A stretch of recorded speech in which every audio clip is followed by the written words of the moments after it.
In June 2025, the world may have taken its first irreversible steps toward World War III.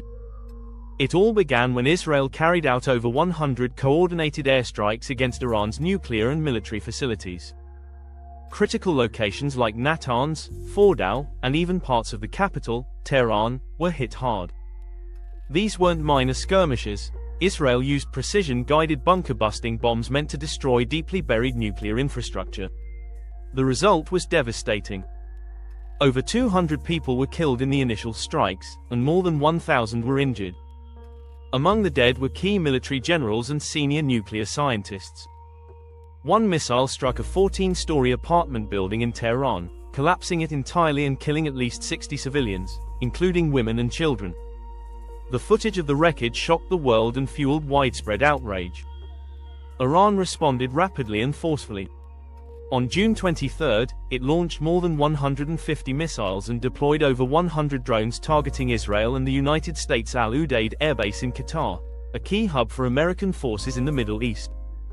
While most of the projectiles were intercepted, a number got through. Dozens were killed. Protests erupted in Tehran, where thousands gathered, chanting, "Death to America," and demanding revenge. Iranian leaders warned, this is only the beginning. Shortly after, the United States officially entered the conflict. Working with Israeli forces, the US launched a joint operation named Midnight Hammer. Its target, Iran's most fortified nuclear sites, including deep underground facilities. President Donald Trump declared that Iran's nuclear capabilities had been obliterated. However, US intelligence later revealed that the actual damage only delayed Iran's nuclear ambitions by several months, not years. Iran still didn't back down. It fired another round of missiles at the US base in Qatar. Although the attack caused only minor damage and resulted in no American casualties, the message was unmistakable. Iran was ready and willing to continue fighting.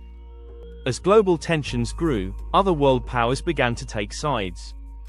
Russia openly supported Iran and condemned the US-Israel strikes as unlawful aggression. President Vladimir Putin announced Russia would immediately increase the production of hypersonic missiles and enhance readiness in its southern and western military regions. Meanwhile, China launched aggressive military drills around Taiwan. Chinese warships and bombers encircled the island while cyber attacks hit undersea cables and communication systems. Taiwan responded with its largest ever reserve military mobilization, preparing for the worst. European Union leaders, the United Kingdom, and Germany called for immediate diplomatic talks to prevent further escalation. But President Trump made it clear, if Iran resumed its nuclear enrichment, further strikes would follow. The US Senate voted down a motion to restrict Trump's war powers, meaning he could continue military action without needing further congressional approval. The world is now asking a terrifying question: are we watching the beginning of World War III? If we look to history, there are familiar signs. World War I began with a single assassination that triggered a web of alliances. World War II was fueled by appeasement and unchecked aggression. The Cold War, though it remained cold, nearly led to nuclear disaster through proxy wars and brinkmanship. Today, we are seeing these same elements, except now, the technology is faster, and the stakes are even higher. Experts warn there are three main flashpoints where World War III could ignite: the Middle East, if Iran or its proxies strike again, or if Israel expands operations; Eastern Europe, if Russia takes advantage of global distraction to move against NATO; the Pacific, if China invades Taiwan, triggering direct US and allied military response. Forecasts from geopolitical analysts place the highest risk window between 2027 and 2029. However, many believe it could happen any time if a single cyber attack, drone strike, or diplomatic failure spirals out of control.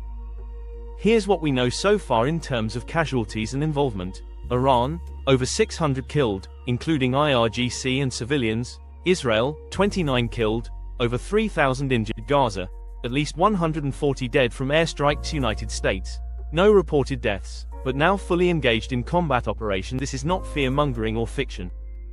These are verifiable facts from credible global sources. And the scariest part? The next move may already be in motion. But it is not too late. Diplomacy, back-channel communication, and international pressure can still prevent this from becoming a full-scale world war. The world has a choice: learn from the past, or repeat it.